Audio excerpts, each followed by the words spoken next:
Bismillahirrahmanirrahim. Alhamdulillahirabbil alamin wassalatu wassalamu ala asrofil anbiya wal mursalin sayyidina wa maulana Muhammadin wa ala alihi wa sahbihi ajmain. Baik, di sini saya akan menjelaskan perkembangan ilmu pengetahuan di dunia Islam pada zaman klasik. Perkembangan ilmu pengetahuan di dunia Islam di zaman klasik. Dalam perspektif sejarah, perkembangan ilmu pengetahuan dan gerakan intelektual dalam Islam mengalami pasang surut. Suatu ketika mencapai puncak kejayaan dan di saat yang lain mengalami kemunduran. Ilmu dalam berbagai bidangnya mengalami kemajuan yang pesat di dunia Islam pada zaman klasik, yaitu sejak zaman Nabi Muhammad SAW sampai dengan akhir masa Daulah Abbasiyah di Baghdad.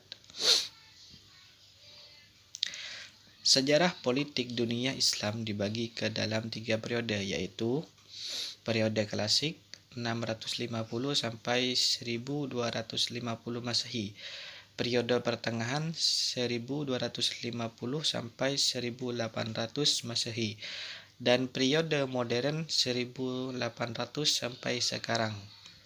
Dari ketiga periode tersebut, yang dikenal sebagai masa keemasan Islam adalah periode klasik, yang antara lain ditandai dengan nilai keilmuan yang sangat tinggi yang ditunjukkan dengan pesatnya perkembangan ilmu pengetahuan di berbagai bidang kehidupan.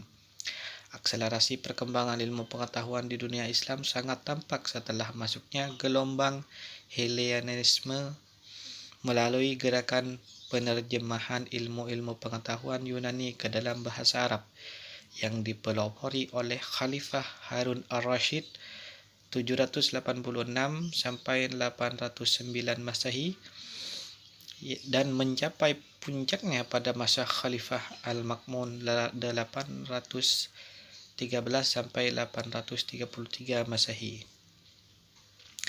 Para ulama mulai berkenalan dan menelaah secara mendalam pemikiran-pemikiran ilmuwan Yunani seperti Pitagoras, Plato, Aristoteles, Aristarchus, Euclides, Claudius, Ptolemaios, dan lain-lain. Tidak lama kemudian muncullah di kalangan umat Islam para filosof dan ilmuwan yang ahli dalam berbagai disiplin ilmu pengetahuan, misalnya dalam bidang kedokteran seperti Ar-Razi, Ibnu Sina, Ibnu Zur, Ibnu Rushd, dan Az-Zahrawi. Dalam bidang filsafat muncul Al-Kindi, Al-Farabi, Al-Ghazali, dan Ibnu Rushd. Dalam bidang ilmu pasti dan ilmu pengetahuan alam muncul Al-Khwarizmi, Al-Farghani, Al-Nairazi, Abu Kamil, Ibrahim Sinan, Al-Biruni, Al-Hujandi, Al-Khayani, dan Nasiruddin At-Tusi. Perkembangan dalam bidang hukum Islam ditandai dengan lahirnya 4 imam mazhab: Imam Abu Hanifah, Imam Anas ibnu Malik, Imam Muhammad ibnu Idris Asy-Syafi'i, dan Ahmad ibnu Hambal. Dalam bidang hadis muncul sejumlah ulama hadis terkemuka seperti Imam Bukhari, Imam Muslim, Ibnu Majah, Imam Abu Daud, At-Tirmizi, dan An-Nasa'i. Dalam bidang teologi seperti Abu Huzail Al-Allaf, Ibrahim An-Nazam, Abul Hasan Al-Asy'ari, dan Abu Mansur Al-Maturidi. Penerjemahan ilmu pengetahuan dan filsafat Yunani oleh umat Islam bersifat selektif dan kreatif. Yang diterjemahkan adalah filsafat dan ilmu yang memberikan kemaslahan bagi umat seperti kedokteran, pertanian, astronomi, ilmu bumi, ilmu ukur, dan ilmu bangunan. Sedangkan sastra Yunani ditinggalkan karena banyak berbagai tahayul dan syirik.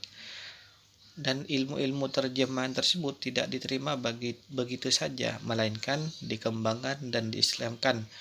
Mengingat pertumbuhan ilmu-ilmu Yunani kuno bersifat sekuler atau menyesatkan, oleh karena itu, perkembangan ilmu dalam Islam sangat berbeda dengan yang berkembang di Yunani.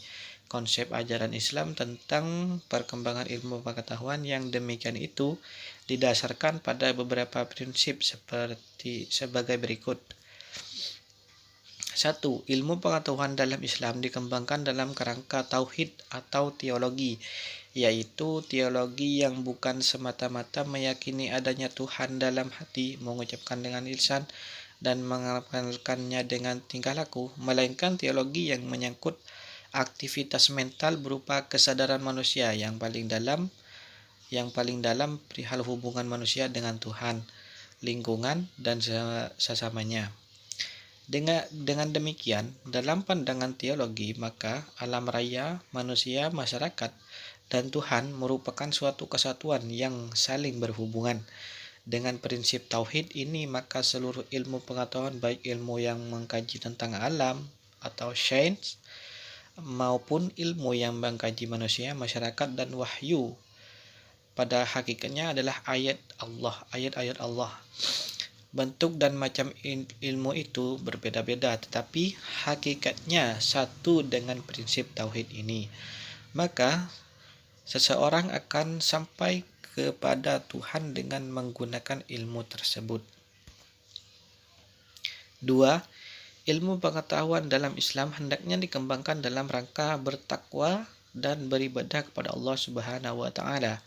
Hal ini penting ditegaskan karena dorongan Al-Quran untuk mempelajari fenomena alam dan sosial tampak kurang diperhatikan.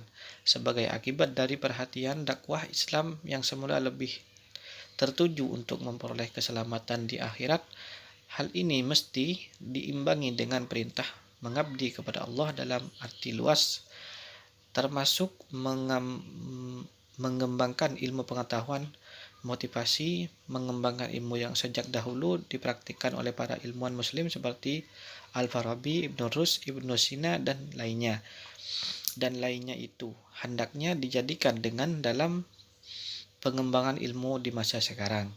Dengan cara demikian, ilmu pengetahuan tidak akan digunakan untuk tujuan-tujuan yang membahayakan dan merugikan manusia serta lainnya yang bertentangan dengan kehendak Tuhan. 3. Reorientasi.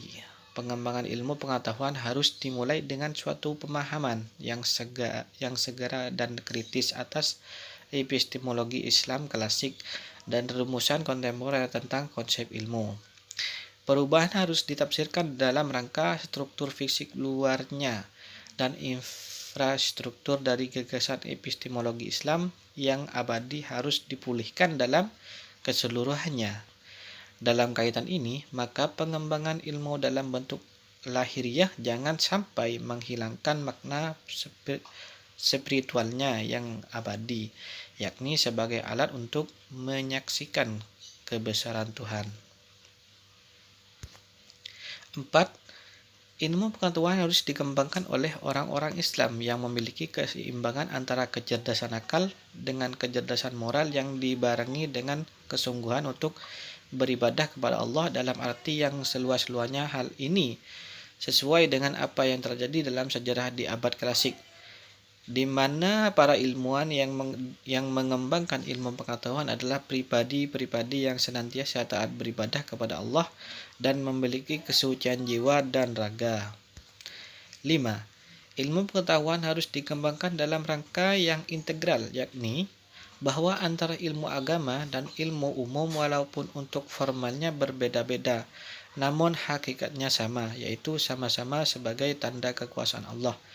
Dengan demikian, dalam sejarah perkembangan ilmu pengetahuan Islam mengalami kemajuan dalam era klasik. Namun setelah itu, perkembangan ilmu pengetahuan Islam mengalami kemunduran. Mungkin hanya ini penjelasan dari saya tentang perkembangan ilmu pengetahuan di dunia Islam pada zaman klasik. Apabila ada kekurangan ataupun kesalahan dalam penulisan ataupun dalam penyampaian dari saya mau minta maaf yang sebesar-besarnya. Mungkin hanya ini dari saya. Wassalamualaikum warahmatullahi wabarakatuh.